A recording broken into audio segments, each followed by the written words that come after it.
What's up, former party people? This is Jerry, you know, the one who actually combs his hair on the A is for Alcoholic podcast. Now, if you're finding value in listening to the AIFA podcast every week and you want to support sharing it with others, we invite you to become a sustaining monthly or per show contributor. Go to patreon.com/AIFA. It's super easy and it only takes a quick moment. It's about as easy as buying one of those pre-cooked space chickens from the grocery store, taking it outside, giving it a big old kiss, and kicking it into traffic. Why would you do that? Anyway, you do you, and I'll do me. Again, go to patreon.com/AIFA. And with that, people, let's start the show. A is for Alcoholic is a program about recovery. My name is John, and I'm an alcoholic. And my name is Jerry, and I'm an alcoholic. Join us as we go through the alphabet of alcoholism one letter at a time. Hey, Jerry. Hey, buddy. I noticed when we did the countdown, you got your NPR voice. You're like, can we count down now? And now, welcome to NPR. And now the sound of alcoholism. The sounds of alcoholism. It's usually crying somewhere in the closet. Right? Or just, yeah. Or listening to Taking Care of Business for the 12th time that day. Just like, oh.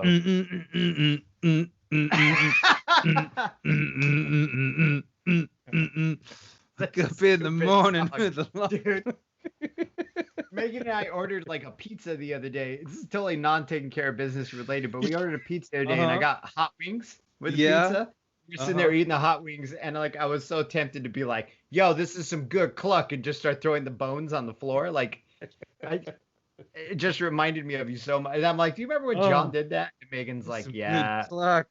Yo, this is some my good God. cluck. You're throwing chicken bones on the floor at that pool hall in Seattle. Oh, yeah. This is some good squawk, I think I said. Or Squawk. Yeah, Squawk or squawk. Yeah, you were with our shared friend. Chicken bones on the floor, yes, it was called Wingmasters, was the name of the sports bar. I feel like when I was drunk a lot, I feel like I would just walk around like everything was a comedy skit. Like I was just not like a good one. No, it's like a weird mix between like if Jackass had read a bunch of books or something. Right? I don't know. Yeah. There's like this sort of really bad improvisation that was constantly going on in trying to impress or make you or make me or make anybody laugh. Yeah. You know. Funny though.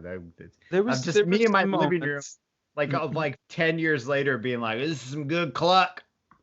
I think like you could do something like with one of your videos with Taking Care of Business as the soundtrack of you just eating chicken wings. If you mask it right, you could mask the bowl and then you could just throw it. I don't know if you could do it right in the editing process, but something about Taking Care of Business and eating chicken wings. There might be something in there. I might just use Taking Care of Business for another thing, but it's not a bad idea though. But I used to have that record. I love that shit, man. That was like my jam when I was 8. That and Hotel California by the Eagles. I thought those were epic songs. They used to roll that one in a jukebox at a bar in Mexico that everybody went to in high school called the Fish Bar. I went like once or twice, but I was like, man, I'm not going to Mexico to drink with the guys who beat me up at school. But they would play Hotel California over and over again. And Space Cowboy. Steve Miller. Everybody thought they were so like everybody was 16, 17 and thought they were so cool and just so shit-faced and being like thick Nogales Mexican accents. Just some people call me the Space Cowboy. Pink champagne on ice. And some call me the gangster of love, fool. You know, and I'm just like, dang. My wife used to go to the Fish Bar and the recreo and all that. That wasn't my jam. Sounds like man. a party. It was bunch of 17-year-olds drunk in Mexico, and then it was like able to go into a bar. That's awesome, right? 92, 93, before the Rona. Yeah.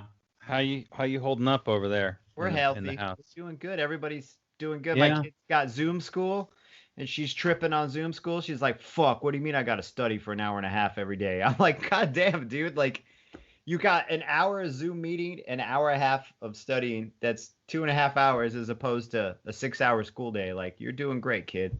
She's already forgotten about what school was like. Yeah, exactly.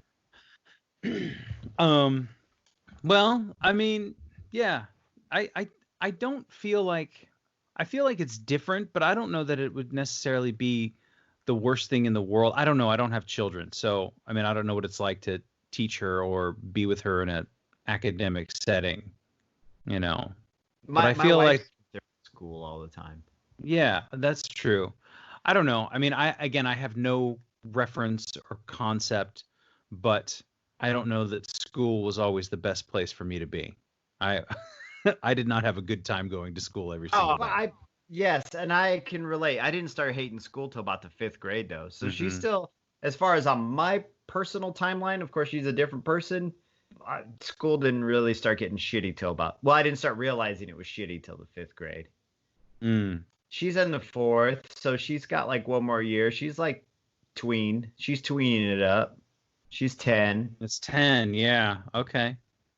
Um, so what are we going to talk about today? And if you haven't, if you're tuning in now and you're like, what the fuck are these guys talking about? Then you're in the right place. It's not like you found it by accident. Right. I know. I keep assuming that somebody's like spinning an AM dial somewhere. Right. Or they're just like, ooh, A's for alcoholic. This must be about beer bong technology. So, well, I don't think you need much for that, for technology. I don't know if they've gotten like, I don't know. So I wanted to talk about, today is the letter S, and I thought that suggestion or suggestions would be a good place to start. And that sounds a little bit, if you hear it, like I hear suggestions, and it's kind of this, sounds like something a hypnotist would do, right? You know, we're just going to suggest a few things to you. But I feel like fundamentally, I was thinking about this earlier. I was taking a nap before I fell asleep and was almost late. I was late to record the podcast this afternoon.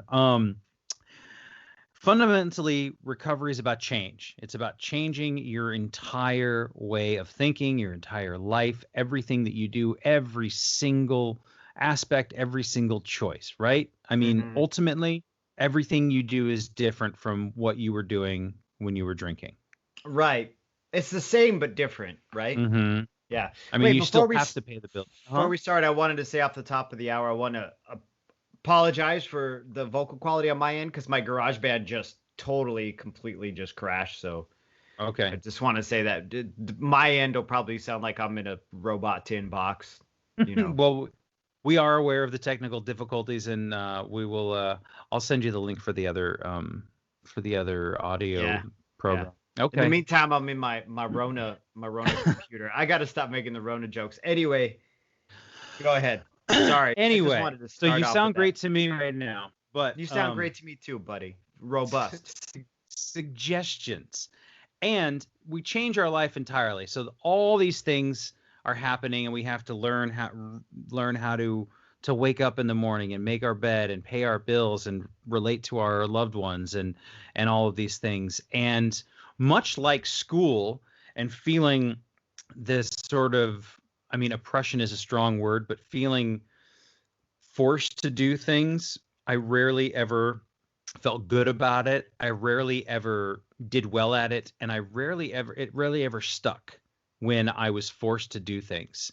And I think in some certain circumstances, that's, you know, if somebody's doing something really detrimental and horrible, and, you know, some people go to jail, and jail causes them to recover because of the actions that they've taken. So in that sense, you're forced to, and at least you're forced in a different direction. So when I got sober, it was through my sponsor, and his way of teaching was totally suggestive. It was totally not crack down and you better do this or you're going to die. Right. And I don't know that I would have been able to stick with it and or be as positive as I was in such a bad headspace if it had been presented to me in any other way than, this is for you to decide, and there's nothing I can do, nor do I want to change you if you do not want to change yourself. And I found that to be such, like, that was a really important thing, because I don't know about you, but I was stubborn as hell in the beginning. Like, I didn't want to go to the meeting. I didn't want to get sober. I wanted to, because what I wanted was to drink without consequences. That's what I wanted. Mm-hmm. I didn't want to. The only reason I got sober is because I was like, maybe I got to clear my head so I can figure out how to drink without consequences. So, I think, like, that was a really important thing, was this idea of suggestion and choice. I don't think that it could have happened any other way for me. It was, and I do recall going to several meetings and kind of like sneaking in the back and then leaving, until finally I got the guts to actually ask somebody who became the guy who became my sponsor, and say, like, hey, what's up with this? What's up with this program? What's up with how do we do this? I remember telling him, I don't really think it's going to work, but I got nothing else going on. So maybe we should try this. And he said, if that's what you want. And he was super casual about it and said, here's my address and my phone number, and you come to my house next Wednesday or Thursday or whatever it was. And we just started talking and reading. I don't know, were you never felt forced, or? No, never felt forced. Yeah. I was like hearing a car horn beeping or something. So I was like, what the fuck is that? But no, I never felt forced. And it's really funny listening. It's just, my perspective was so different, because when I came into recovery, when I came into sobriety initially, it wasn't about trying to find a way of moderation. Like, my whole perspective on it was so different, because I was so tired and fucking fed up and so scared that I just wanted to figure out a way to get it out of my life and not have to depend on it anymore. So for me, there was no bargaining on that end. There was a lot of bargaining on other ends, though, like doing the hard emotional work, or the hard, like, internal work that would ensure that I would continue to, have a recovery, because they always say working your program or working your recovery. And it really is work. You, like, have to work on yourself and who you are as a person, and work on your character, and in ways try to suggest, because I think a lot of the times I looked at it like a zero-sum game. I either win or lose. There was just a binary. It was either do or don't. There was no shade of gray. As far as my mental, like, taking care of myself mentally, I was either recovered or not recovered. There's not like this weird middle place where I was like working on my recovery. So I was in recovery, So for me, going into that room, like, I still hung out in the back. I still hang out in the back. And that's mostly because I must be like a Morrissey song where I'm painfully fucking shy or something. I have a lot of self-doubt. So, like, I feel like a lot of what I feel like my contribution is listening more than anything else. Whereas they always tell you the opposite is to speak up, unless you're too long-winded. Then they're like, shut the fuck up. It's like really weird. But it is a program that's worked by a bunch of alcoholics who contradict themselves constantly. So to take everything you're given in that setting, as far as recovery goes, to take it all, you got to kind of take it with a grain of salt, like a suggestion instead of a hard rule. I think the only hard rule is don't drink anymore. That's it. Yeah, that's really, and then there you learn how to cope, because, like you were saying at the top of this conversation, you have to change everything. But you also change, like, everything stays the same but changes. Do you know what I mean? So it's almost like you still have your life routine, but instead of your right hand, now you got to do it all with your left hand, and learn how to do it all with this non-dominant thing, It's like non-dominant coping mechanism, Yeah.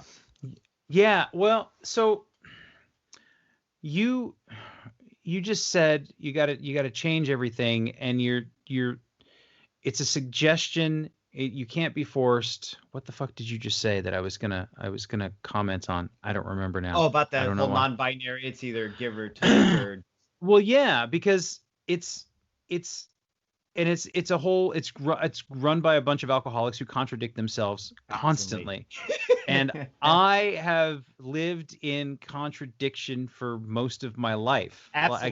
Like, I feel like that's a huge thing where, especially while drinking, like, well, I'm a really nice, sweet, and sensitive guy until I have too much to drink, and then I'm angry and sad and depressed and then rageful. I wasn't too rageful, but there were moments where I would like go off and fucking freak out on people and whatever. I mean, there's plenty of moments. So I feel like imposing any rules. Oh, I know what I was going to say is that you said the only rule is that you have to stop drinking. And even that is, if you like, I think the wording is the desire to stop drinking. If you get hammered after a year or 2 or 3 or 10 or 12, they're like, hey, did you still want to stop? Because you can come back. Like, you don't have to stay away. That's really good. That's really good to throw out there, actually. Yeah.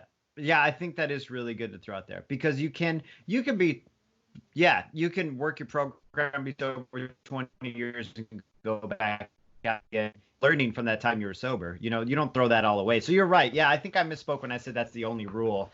I guess I'm more talking for me personally. Yeah. But I also want to make sure that idea is out there, that it is a desire. Like, you could still drink and go to meetings. You may not pick up as much. I don't know if I ever told this story, and I probably told it on the podcast before, but when I was like nearing my bottom, I was having all these problems with suicidal ideation, a lot of problems between my wife and I. Was a lot of rage, and a lot of depression and a lot of jealousy and shit. So I've told this story. I went to a psychiatrist, and he told me it's $50 an hour. I gave him the $50. I told him what was going on with me. He said, "Do you drink?" I said, "Yeah." He said, "How much do you drink?" I said, "About almost a fifth of whiskey." Well, it was about a fifth of whiskey a day at that point. And he gave me back my $50 and was like, "I can't help you because you're an alcoholic. You need to go into rehab. Like, you need to detox and fucking sober up." He's like, "Because whatever suggestion I give you, whatever perspective I give you, it's not going to work because you're drunk. You're not going to pick it up. You just can't. It's just, you're not capable of it. And I don't feel like an honest person taking your money." Right. And so I feel that same way about drinking and attending meetings. Like, the suggestion is you need a desire to stop drinking. So you go to a meeting and you're still drinking, that's fine, because you're still making that step. You're still making the effort. So at least you're making the fucking effort. It's just, what are you going to pick up when you're in there drunk, And then there's no judgment on my end, just don't be a strong arm in my ass in the parking lot. We're great, Yeah. Well, and I think like what that therapist did was probably more important, impactful, and powerful than if he had taking your $50, right? Dude, it really fucked me up. Yeah, and like, it really started my spiral into sobriety. Actually, my downward spiral into recovery. That was kind of one of those aha moments, Honestly, though, I took the $50 and went to a bar and drank it. Of course, I drank it all in like fucking 3 hours. Like, I remember walking my bike up in front of the Black Forest Bar in downtown Eugene. Oh no! Sitting down and being like, "Give me a double bourbon. Double beaming Coke, no ice, just warm. I just want to look at it." I remember staring into that fucking rocks glass, and it was like a black hole. And I was just like, "This is it. This is where you live now, dude." And I was like, "Fine, fuck it," But yeah, it was, it definitely, like, it sunk in though. You know what I mean? Like, over time, it, like, that experience with this man really sunk into me, where I was just like, man, I got to get my shit together, don't I? Because I can't even do therapy right. I got denied by my therapist. I got money back. I got cut off in 86 by a fucking psychiatrist. Well, he didn't 86 me. He just cut me off because he said, "Come back. Yeah. Come back when you're not drinking, and I'll talk to you all day, Mm-hmm. I'll take your money gladly." And it's funny, those moments you talk about being in the Black Forest, and I've been to the Black Forest, and this bar was so poorly decorated. It looked like a movie set. It was so poorly, everything looked rickety and looked it was a really weird vibe. Everything. Does that place still exist? No, it's now a winery brunch bar called the Owl and Thistle. It has been gentrified. Possibly for the better. I don't know, but probably, dude. That place is like, that place is full of fucking, what is it, typhoid? You know what I'm saying? Like, bad. It was bad. 1800s disease. It was really bad. So this place was terrible. But when you have those moments, I feel like a lot of us alcoholics, I know that I did, have these mini dramas where we sit in front of a drink, whether it's at a bar or at home or wherever, in under your a car, bridge. Yeah, in your car. Yeah. And we just go through these moments where we don't think. I think that's when I felt the most alone was when I was contemplating my life through the drinking and succumbing to it. And it seems so dramatic when we talk Well, about yeah, it, and I but was it's gonna say you true. don't even have to be alone to have that moment. You can have that Right. moment around all your friends at wing night looking into your fucking eighth pint. But no, you're right. It does seem dramatic. But go ahead. I didn't mean to interrupt you. No, that's just that little bit of drama about where has my fucking life gone. Word. And it reminds me of, you remember the movie Boogie Nights? You Yeah, know that movie. It's a I great love that movie. movie. Yeah. So in the second half of the movie, when Dirk Diggler and his friends are broke and they go to sell fake drugs to the crazy guy in the thong and the robe who's dancing to Sister Christian. Yeah, and the Chinese So dude, the young Chinese man, is throwing fireworks. yeah, he's throwing fireworks all over and they're Yeah, listening to it. firecrackers. Yeah. And at one point, the tension's getting really high, and it's a great Yeah. scene that builds and builds and builds and builds. And at one point, the camera focuses in on Mark Wahlberg, on Dirk Diggler, and he goes from being in the room to kind of just that like 100-yard stare, and it holds on him for a really long time. And he's just staring off into space as if to say, "How the fuck did I get here?" Right. That moment to me, if you go back and go find it so wherever, I gotta watch find it now because I never took that until you right now when you said it. I'm like, that's it. That's that moment, and I didn't. He just had that moment of my life has gotten to this point, and Right. I think that we all have that moment at one. Maybe we have many of those moments. I don't know. I'm sure I've had more than one, but the one that really made me stop drinking, I remember most of all. But it's so heavy. Of them, yeah. It's so also heavy. I'd like to clarify too. I don't know if the young man was Chinese. He was Asian, but I had right. Yeah. Hey. I swear he had referred to him as a Chinese person. I just want to throw that out there. Anyway, let's continue with the message. Yes. So I don't want to be careless. I understand and I appreciate it, and I think our listeners appreciate it too. I love you, listeners. So it's just I really think that it's important to share those moments because they're real and we all have them. We all have them. As alcoholics, we have all had them. As any type of addict, we've had them. I even believe that people who are not addicts have had those moments. They're just have a different, maybe a different fabric to them. Do you know what I'm saying? But I feel like you can be a non-addict and sitting there going, what the fuck is my life? Like what pattern of behavior am I repeating? But I guess that would be addictive regardless. Addiction's such a weird round word, man. It like umbrellas so many things. So when you hear people say, "Oh well, they're not addicted to sex or they're not addicted to gambling or video games," I'm like, it's repetitive, a pattern of repetitive behavior. That being said, that is detrimental. Detrimental to your well-being, your health, your happiness, whatever it is, your relationships. But we've all had them, especially as alcoholics, though. You and I have definitely had them. I think we've had them in the same fucking room, to be honest with you. I really do. I really some hungover morning on the couch or popping off at two different times and being like, what the fuck is my life? Or just me sitting at a table with you and a couple other people arguing about time travel and wanting to fist fight, and being like, what the fuck is my life? Like, yeah. Yeah. What the fuck is my life? And I think that that's definitely those are gifts, right? Yeah, what a good way of looking at it. They are, though. They really are. It's like peeking up above the you know what I mean? Peeking up above your like hedge to see what's going on. Like, oh, this is a different perspective. Like, oh yeah, this is not gonna.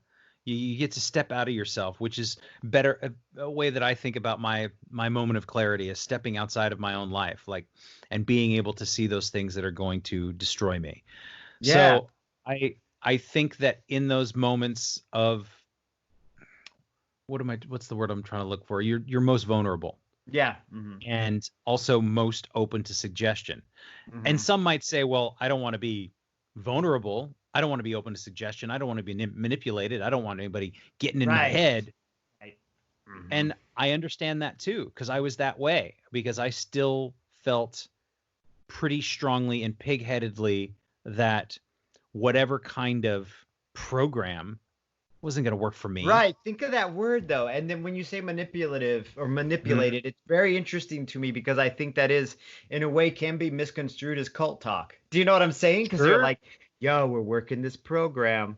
They're just suggestions, and which gives you that sense of freedom, like that sense of what do they call that? It's a word everybody Off uses. the hook?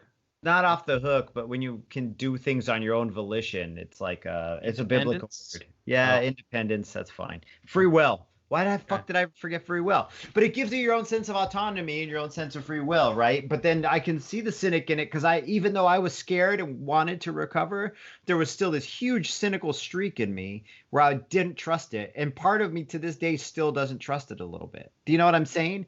The only thing I know that is the biggest thing that makes me trust it is that it's working and they're not asking me for money.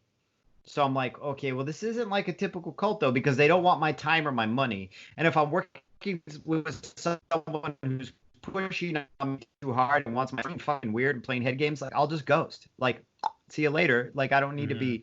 Do you know what I mean? Like being manipulated in that sense. And those are all like really individual kind of experiences. I remember going to this big AA convention, right? And I know I'm naming it. We've just blown it. But anyway, went to this big convention and everybody was so fucking friendly and they all smiled at me and I was treated really well. And the main speaker, it was like 500 people there in this hall. And this main speaker, I ended up tattooing him earlier in the day. So with like, he just let me sit in the front and gave me a bunch of raffle. I've never been treated so fucking nicely by strangers. And I remember waiting in line to thank him. And this line like looped around the whole convention on the inside. It's like a big heavy hitter speaker. And this woman standing next to me, and she's just like, it's kind of weird, huh? And I look over, I'm like, what's kind of weird? And she's like, everybody's being so fucking nice. It's weird, huh? And I'm like, yeah. And she's like, you don't trust it, do you? And I'm like, no, I don't. And she's like, neither do I. That's why we're all standing here. And it was just like this profound moment where we shared this thing, because I think as alcoholics, I really can say that like there is a level of skepticism there. Even in recovery, I'm still skeptical of it. Mm-hmm.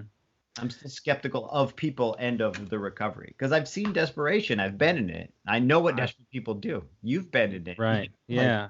Yeah. And regardless, whatever program you may or may not be working out there, like I think it's different because I know for a fact there are people who would disagree fundamentally with even the name of this podcast because of course they don't believe that any one person is an alcoholic or not an alcoholic. This just is our perspective and our point of view 100% about, I label myself that so that it keeps me.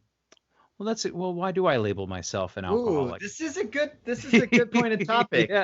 Yeah, this is great. Actually, so why do I label myself an alcoholic? I think because one, I was taught, I was in a program that said, okay, we have to, when you talk about admitting you're powerless, and this is the terminology we use. It makes the most sense to me. Yeah. When I listen to other alcoholics and they tell their stories, I go, yep. I almost never say no. I almost never say, oh, that's weird, or oh, I don't understand that. Right? Is there ever? I'm never in a speaker discussion meeting and go, Jesus, I don't relate to this at all. There's always something where I'm like, some element in there or some motivation in there that and I think it keeps me grounded. I think that there's a certain level of humility that comes with being aware of my shortcomings and my weaknesses and my inabilities, not so that I have to live and look at them in the mirror every single day, but so that I can put them, I can compartmentalize them. I can put them in a box over here and I can focus more on the things that I can do and the strengths that I have. Right. So being a recovering alcoholic, which is more and more these days, does not have the pariah effect that it used to, does not have I was going to say stigmata, but the stigma. Right. The stigma, yeah. Or the stigmata. The stigmata. So I think that is really why I call myself an alcoholic, is because it keeps me grounded. I mean, I would ask you the same question. Why would you? Well, I have to agree with you in a lot of that. And also, I mean, if I get down to the actual literal definition, like it's not that I was just physically addicted to alcohol, right? So while you're in the process of being physically addicted to alcohol, you're like an alcoholic. And then in a lot of people I've talked to, their minds is like, once you're done being physically addicted to alcohol, you're no longer an alcoholic. You're just recovered. And I'm like, yeah, but what about the emotional, spiritual element? The part of me that made alcohol my not just the physical element, but the part of me in my mind that made it like this my entire life, and just this obsessiveness over it. Whereas when the physical, because what it take, I don't know, what is it, 30 days? 30 days for the alcohol to leave your system? You Probably. physically kick it after a certain period of time. Yeah, physically kick it. Then what happens with all the shit that happens up in here that keeps telling you to return back to the thing that you're physically addicted to? You know, so for me, like, the literal definition always rings true for me. Not only was I physically addicted to alcohol, I was emotionally and spiritually addicted to alcohol. It became my entire world. It became my wife. Like, if alcohol were a lady, I'd be like, we're gonna fuck, you know? She was, yeah, Yeah, it's true. but it's also a placeholder, man. It's a designation. So, yeah, I guess part of me, I'm fuck about a label. I already have labels on me other than alcoholic. So in a way, it is a label. It's a way I label myself. Just to let people know, like, hey, Jerry, you want a glass of wine? I'm like, let me tell you about my rock bottom. No, I'm just like, no, I just don't drink. And if they push it, I'll be like, I'm a recovering alcoholic. I'm a little too enthusiastic about this shit, you know? Like, whatever like you want to so say. enthusiastic that everybody in here can go fuck themselves because I'm gonna take this, you know? Like, so it's just a word I use. It's not to me, it's not a weakness. It's given me strength because I've understood like the nature of my being. I have that thing. That's my thing. Like, I get it. I get myself. And a lot of people don't get themselves, dude. And hey, man, they either figure it out or they don't. And I'm not saying I have it better than others. Part of me is going to be like, I got it better than y'all motherfuckers. But I really don't. I just understand myself now. And that's my word for understanding myself. You know? It's that self-awareness, which is a huge, is definitely a foundation for all of this stuff and for building on it. And you know, you said you're like, once I'm not addicted, then I have to deal with the emotional and spiritual stuff in my head. So I think this goes back to the situation with the therapist who gave you the $50 back, is that many of the problems that I have still and had were not alcohol related, but I was never able to process them, put them through any sort of rigorous whatever inventory, categorization, I wasn't able to give them any sort of I wasn't able to process them at all because I was drunk all the time. So those things can't even be dealt with. They're still there. They're percolating, they're brewing, they're always ready to explode. Yeah. And again, it's just whiskey on the fire. So if you've got this fire in your head and this fire in your fucking fire in your soul sounds like some Viking shit. But I was gonna say, it sounds like a '90s fucking grunge song. Fire in your soul. It was on the Crow soundtrack. It was. So I think that's an important thing too, that I was not able to focus on any of those other things, or at the very least be aware of them. Right? Yeah. I mean, I always knew that I hated my father, but I never really tried to understand why. Or how to cope with that feeling, because it's a complex fucking feeling. This coping mechanism is one of my favorite words. My sister Faith introduced it to me while I was slowly spiraling into my bottom in the summer. Like, I would say, like, spring of 2014, my sister said, you need to find a new coping mechanism. You need to learn new ways to cope, you know? And I was just like, whoa, hit me with that fancy psychiatry talk, you know? But it was like, it's complex, like how you feel about your dad or how I feel about things that have happened to me in the past. Like, not only do you feel these feelings of hate, but then you feel shame and guilt, and it's just all wrapped up in a big fucked up ball. And so your way of coping with it was numbing yourself to it. And now here I am analyzing you, right? I want that $50, right? Venmo. But it was my way of coping with like what I dealt with growing up, you know, my insecurities and being raised in this culture of drinking and being raised, you know, with whatever reasons I have or gave myself to drink. Sure. That was my like coping mechanism. It was like, and so that always worked in the beginning until, you know, it's a physical substance that fucks your body up and then fucks your brain chemistry up and then it stops working. Just like when we talk about how you get flushed from wine and we'd be like, drink more wine, bitch. You drink more wine to make those symptoms go, to ignore the symptoms. It's like the basic example of like alcoholism right there. You know, I don't feel good when I drink this. I should drink some more. Because it'll make me forget. Feel better or make me feel better or make me forget that I'm not feeling good.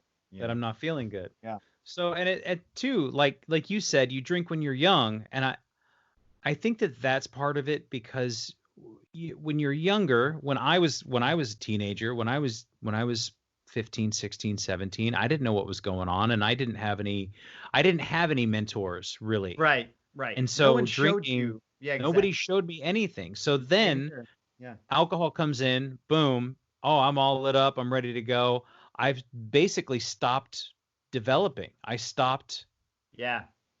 I Yeah. stopped learning. Dude, my mom used to say that shit to me too. Like, this is all Jerry's family recollection, but my parents are in recovery. They're Hmm. both, they're both alcoholics, and they've been sober for decades now. But my mom would always say that's where you stop, right? You arrest your development right there. And I always thought she was crazy. I'm like, bitch, I ain't no 17-year-old. I'm Hmm. 32, but like still act like a 17-year-old kid in my relationships and the way I would treat people. Yeah. Everything, the way that you look at money, the way that you look at, Right. Hmm. business relationships, Right. anything. So, um, but I think it also over the course of 20 years has made me very stubborn about my need for alcohol. It was always the most important thing. Hey, Right. don't get between me and a drink Right. if you and we'll be fine. But as soon as you're going to tell me to stop drinking, I'm going to have to tell you to fuck off. I'm just gonna ghost you. Yeah, exactly. Yeah, They'll just be like, or just see ghost you you. later. Yeah. And Like we just won't hang out in. Yeah. mhm. And so to be able to have to tell somebody or to be able to tell somebody, hey, maybe you should stop drinking, or I don't think you can, right? We know this, that it has to be a personal choice.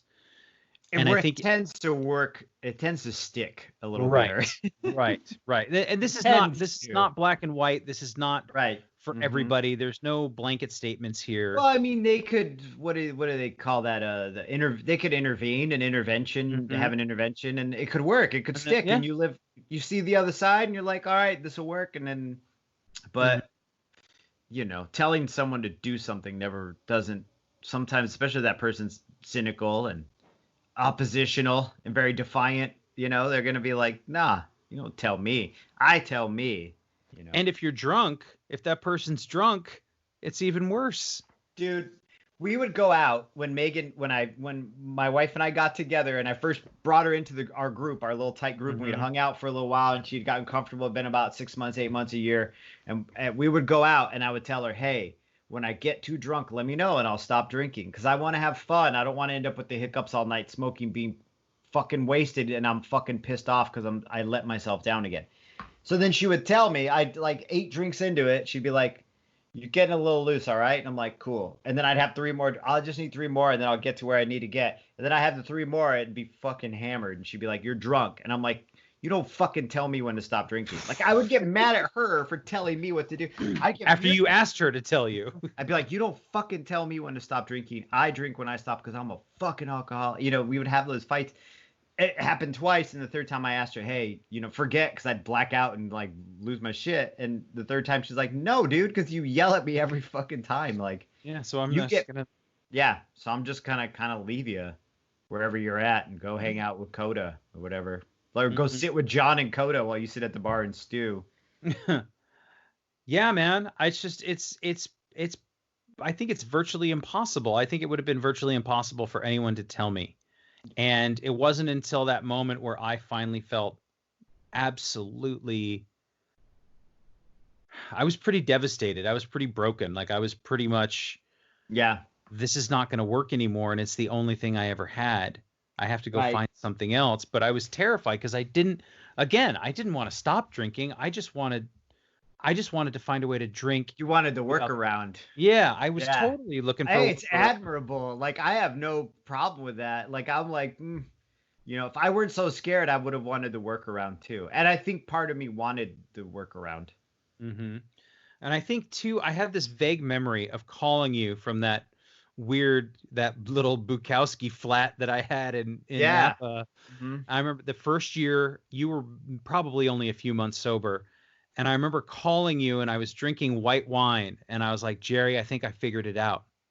And you're like, oh yeah, tell me. I don't remember this conversation. I really don't. I mean, I have some vague recollection of trying to explain to you that if I just stick with the white wine and like if I have like just 2 bottles of white wine and 6 beers, like I had The formula. I had some formula that I was Mhm. certain because it had been quote unquote working, whatever. But God knows what working looked like from the outside. God knows what Right. my kitchen bathroom looked like. I used to just leave shit on the coffee table. Like when the coffee table got too full, I had a double decker coffee table. I would just put it on the bottom, Oh move yeah. all the bottle cans. Fucking ashtray would be packed full. So I mean, quote unquote working, whatever that looked like in objectively was probably horrifying. Right. But I remember having a conversation where I thought I had figured it out, and it Yes. had something to do with Pinot Grigio and I don't know, The Lagunitas It IPA. was like the alchemist, like you were fucking fighting the sorcerer's stone or whatever. Do you know what I mean? Like this alchemy stuff. I think I made a Harry Potter reference, but you had found the thing that you were like, I found the formula. I spun fucking lead into gold, my man. And I don't remember the conversation, but I know the reasoning behind Mm-hmm. it. Where I'm like, oh, here's the trick. It's fucking 4 whiskeys, like a beer and a shot of Rumpelmintz, and or whatever it was. Yes, I remember But the that. problem is, Yeah. well, Hmm. the problem is, even if that worked perfectly that night, which we know it didn't, it No, doesn't work the next night, no, and it doesn't work the night after that. And because even it if you just were riding high, compounds. yeah, because then you're like, oh, I went through my 4 whiskeys, my beer, and my Rumpelmints, and it's only 9 o'clock. And I'm doing great. Let's fucking keep this gravy train rolling. And yeah, I know. Yeah, So I know it doesn't. It doesn't. On that note, you calling me that picture you post on your Instagram of us together in like 2002. Like, what the fuck were we? Like, what the fuck? we were My, joking. We were hanging out with no, Devin. I know we were doing Okay. we were the R&B, but just us like physically. Like, Oh I yeah. would go home, my mom would be like, "You look bloated. You look whiskey bloated," and I'm like, "No, I don't. I look like me." And now I look at those pictures and I'm like, "What the fuck, dude?" Like. Oh, We I just know. were just full of booze, and that was in 2003. We were young in 2003. That was, I don't think, because I moved to Seattle in '03. That was more like 99 or I think 2001 it was maybe. like I don't 2001 or Okay. 2. Okay. Yeah, so let's say it was 2001. I was like 26, and like I was built like a fucking 50-year-old. You know what I mean? Like, but just from booze and eating like shit and chain smoking. We thought Oh we my were God. just walk around in collared shirts, being like, we're dressed up for the day, but we're just two sweaty, fucking drunk Bloated, 26-year-olds just overweight, just looking for a burrito and a good time. burrito and a good time, dude. Exactly. See, that should have been the name of your fucking biography there. Is burrito, just looking for a burrito and a good time. But Ah, that picture, I looked at it and I showed it to my wife, and she's like, those glasses. Like, my face was so big, the glasses looked like I had put on Mr. Potato Head glasses, just walking around with those on. And not even just the physical aspect. Like, I remember that drunk guy, and yeah, he had a hard time, man. He was having a hard time. Where I'm sitting, I'm looking at a picture of me drunk right now. It's in my office. Do you have a lot of those up? Or is that? I have so many pictures of me back in the day taken. I was wasted way longer than I've been sober. So yeah, I mean, there's not a lot of them. Well, yeah, there are actually quite a few of them up from my drinking period. But this one picture in particular, I'm very drunk in it. I know because I remember. Oh, I remember the first half of that. But anyway, it's just so funny to look at. It was this Halloween. No, but none of the viewers will see it. But it's this Halloween picture of. Oh yeah, that guy. You in the bunny suit. Yeah. So if you holding a fucking drink in the picture. So you know what's interesting too is Jerry has he has a little bit of internet notoriety. Is it? I don't know. I guess it is. Well, if you go and Google, I'm Star Wars boy. No, if you Google man in a bunny suit smoking, or like, is it like man in a bunny suit or something like that? I always look up sad depressed bunny.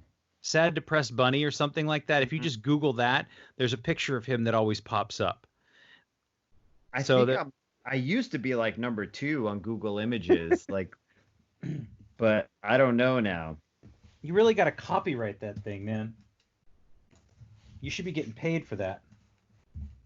Oh no, I don't show up anymore. Thank God. Oh, okay. Anyhow, for a while there. Wait, no, there I am. Yeah. Yes, I'm like 12 or 14 down on the iPhone. Okay. It's a Pinterest endless winter mix. Every time this picture comes up, it's just, yeah, people are like, what the fuck is this guy's story? Uh-huh. That's what I think. Anyway, That's a good way to describe my alcoholism, was an endless winter, endless winter mix. endless winter mix, right? Yeah. Constantly cold and fucking confused. It's just the Bengals hazy shade of winter over and over again. Not the original Bengals cover. Yeah, that and Bachman Turner Overdrive. Yeah, taking care of business. So I think that by far it, and the way that it's been explained to me and the way that I've seen it happen and the way that it happened for me was that it had to be my choice, and it never worked when I felt like somebody was telling me what to do. Of course, yeah, but Like isn't that, I mean, would that just be human nature in general, though, you think? That it's not an alcoholic thing? I think so. I think also it's a very I don't know what alcoholic, I don't know what recovery is like in other countries, in other cultures, I should say. Right. But I feel like there's there is an American arrogance that exists. There is an arrogance and sense of independence, and I don't want to say that it's like necessarily always a negative thing, but there's a lot of negative aspects to this sort of, I'm independent, I do what I want, I make up my own mind, I'm a self-made man. Right. And I think that in the case of alcohol, for me, for sure, it became this arrogance and this ego and this thing that I was just like, there's no way, you're not gonna tell me what to do. And now I have basically a list of rules that I live my life by, or I should say, I don't know what you call them, tenets, rules, suggestions, right? Because I'm also not perfect every single day, and I falter and slip and don't do exactly like I want to, and so I find that the suggestions seep in a little bit more, and figuring out a better way of living seeps in a little bit more when I'm not being told what to do. Because of that, I think that Western arrogance that tends to pop up and certainly is inflamed by alcoholism. There's just aspects of that whole thing, like that working that whole program that I really like, where they say, what is it? It's progress, not perfection. And I really have, that really resonated with me, because my whole life I've really struggled with trying to be this, like, not perfect, but you know what I mean? The most ideal version of myself, and being really hard on myself for not living up to my own potential, the potential I set upon myself. I always have this thing where I'm like, you're such a failure. Like, you never did it the way you're supposed to do it. Never have. And now where it's more like, now I fuck it up and I'm like, hey, at least I'm aware of it and I'm progressing. Like, I'm trying to figure it out, and I may never figure it out. And that's okay too. As long as I'm fucking making an effort to try to do better as a person, I think that's what counts for me. Everybody's different, but yeah, I just, and I think that if you pick up any book, any program, any whatever you want to call it, like, if you look at these things as suggestions, and I can't tell anybody what to do. I certainly can't. And I don't know that I don't know that I have all the answers. And that's the other thing, is that even if somebody came to me for help and I could help them in the best of my ability, but I am ultimately not responsible for their progress, for their ability to do what they need to do. That's entirely up to them. And so I just think that that's why it has to be a suggestion. That's why it has to be something that is not hammered home by somebody else. Well, no, nobody likes an addict. Nobody likes being told what to do, Right. Yeah. So I just, it just works so well. And so, you talk about cultish, and I don't really care like what kind of program anybody else works. And I know I've known people who got sober and came and talked to me, and they shared a bunch of shit with me, and they were sober for a little while, and then they're back sipping on wine and smoking weed and, like, still dealing with whatever they're dealing with. And I'll check back in with them, and they're like, so yeah, I think I'm back on the wagon for a while. I'm like, good for you. Right. Like, I don't want to be like, so, like, what's different? What are you working on? You working on anything? So, I don't want to badger anybody. Well, there's no hard fast rule for what an alcoholic is in regards to that either. Do you know what I mean? Like I said, it's all kind of binary. It's all non-binary. It's all like gradations as far as like your problem or whatever you're having a problem with. I know for me personally, this is what my problem is. So when I see people that go back out again and they're fine, which happens sometimes, I've seen it happen. At least that's what they're portraying to me, that they're fine, because of course I'm skeptical about everything. I'm like, well, more power to you. You figured it out on your end. Do you know what I mean? Like you figured out what is working for you. And if this is what is working for you, then good luck. That's great. Yeah. Yeah. Yeah. I had one. Yeah. Oh, go ahead. Because what? No, that's it really. I mean, that's just everybody's different. We're all different. And to that point, I had a friend here who, when I was early in recovery, he had been struggling with and trying to get sober, and he had for quite some time. And his was more health related, more like I want to make sure he had some issues, and he was like, I need to get these issues dialed in. So he quit for a long time, and I remember going, oh wow, yeah, so I'm sober, and I'm so glad to hear you're sober.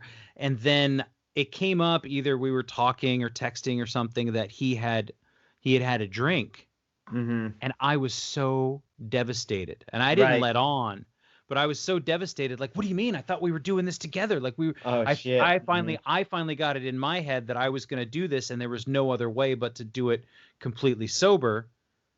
And I couldn't go back. And to this day, this person is not interested in alcohol, doesn't drink.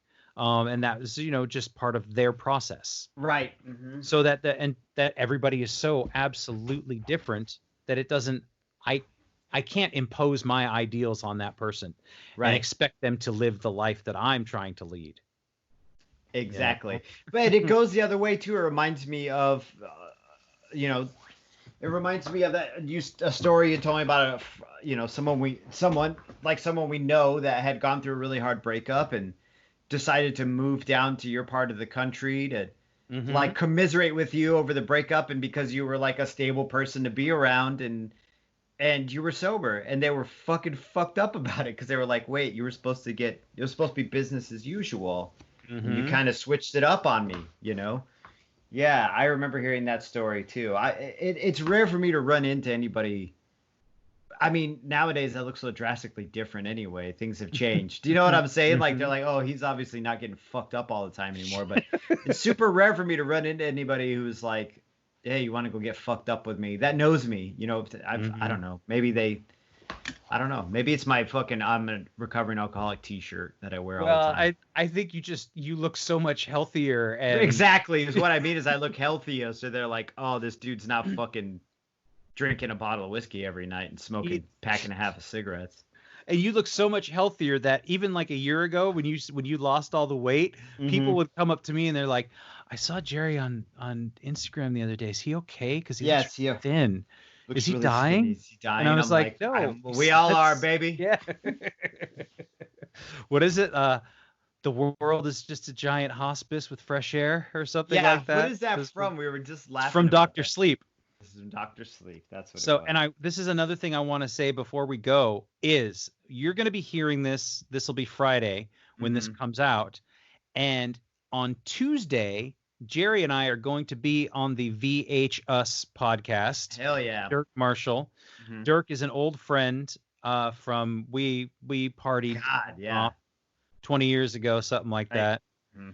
And he does a podcast that takes movies, and he's a big horror movie. He worked in a video store. I think his dad owned a video store in. I think that's what it was. Yeah. Where? Yeah. In Eugene or Salem or Portland or somewhere. I don't know. But so he's big on horror movies, but movies in general. And so his podcast is take a movie and then take somebody in the movie and find somebody in real life that has the same profession. So in a very loose, because basically Dr. Sleep is about a guy who works in hospice care, but who's also an alcoholic. Yeah. So we're the guests on the podcast to talk about. And our profession was alcoholism. But I understand though, it's not necessarily the profession, but yeah. We had written each other, and he he was like, it was great having you on. I want to have you guys on again. And I'm like, well, if you ever need, the perspective from two drunks, like hit us up. Cause yeah. But I just thought that was pretty funny. Cause I was like, you ever do another one with a drunk, me and Johnny, we'll talk to you all day about drunks and other things too. But yeah. Sure. But we're going to be on the podcast on Tuesday. So hell yeah. VHUS. Is it VH.US? VH.US. Thank you. Yeah. Mm-hmm. And so we talk about Dr. Sleep, and it went on a little bit longer than I thought, but it's a long ass movie. And so we went through the movie and we basically break it down scene by scene. That being said, on that same day, I'll be releasing our movie review of Dr. Sleep. So you can listen to it from both ends and get it from both. Get Eiffel Towered by that shit. Get it from both ends. I just think that the importance of suggestion is that you can't. What is the joke? You can tell an alcoholic, but you can't tell him much. Have you heard that one? No, I haven't. Oh, okay. It's not going to be possible for me to tell somebody, everyone around me, I don't want to say everyone, but a lot of people around me have gotten sober, are friends of ours or, either dealing with it now, have been for several years. We had Coda on the podcast and there were numerous times where I would talk to these people and they were still drinking and I wasn't. And I wanted to be like, hey, what are you doing? Don't you understand? Don't you know? But that would not have gotten through. No. So simply, I think too, being an example and being available and being ready to listen, I think is probably. That's the best thing. Yeah. Being an example is the best thing. Telling people nobody wants to hear anybody preach anyway. Even me and my sobriety hate listening to people preach at me. I'm like, give it a rest. Really? Yeah. So, I mean, it's just like you never know. You may not think anybody's watching, but there's people that are watching me, right? I mean, friends that you and I know are watching both of us and then go, oh, and then this person got sober and then this person got sober. Fuck. I'm losing all my friends. And it's like, well, not exactly. You don't have to. And that's not true. But this is just a suggestion as you go, well, I'm going to be that age in a couple of years or whatever it is. Like maybe there's something to this. And I hope that if and when those people come around, that they'll have a better support system for them than I did or that you did. You didn't have anybody. I mean, that's not entirely true. You had your wife she was supportive of it. I had my family. I got really lucky in that I had a really supportive wife and really patient wife. Yeah, she's incredibly patient. And I had my parents. My parents had been through this whole thing themselves. And man, I don't know if it was higher power or what, but it just something had kept putting people in recovery in front of me, even before I recovered. So. Yeah. I knew I could reach out, to some of those people and ask for help. That was a big thing, was asking for help. I still hate asking for help, but I do it, I understand. I mean, nobody wants to. I think there's that feeling of weakness and vulnerability is really scary, right? Yeah, even for little things. Yeah, man.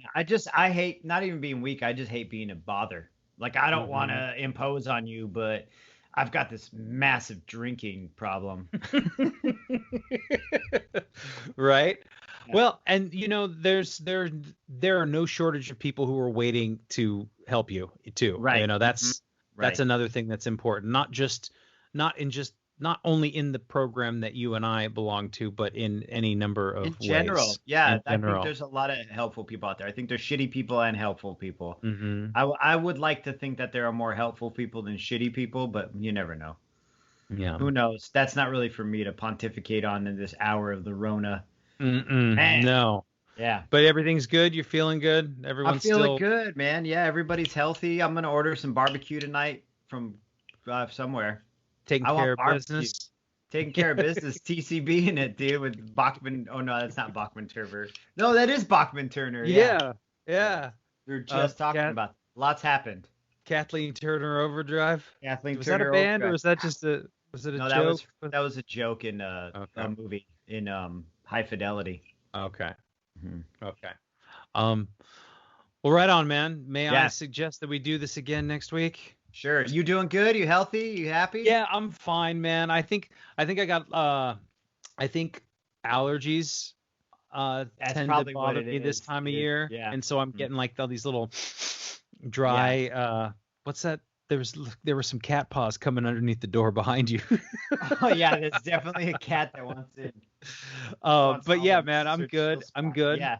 I'm out there being safe in my running. I carry a bandana with me just in case I got to do like cover up, and I've got my little squeeze bottle of hand sanitizer in my fanny pack in my running belt. So, yeah, all is well. All right, man.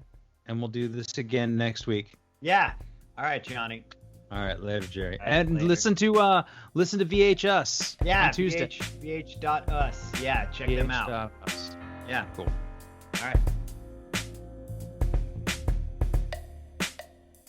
Thanks again for listening. Our music, as always, is by Neglect. You can find more of his stuff at neglect.bandcamp.com. And you can find us on all social media platforms that matter: Instagram, Facebook, and Twitter. And you can reach us at aisforalcoholic@gmail.com. Talk to you later. Yeah.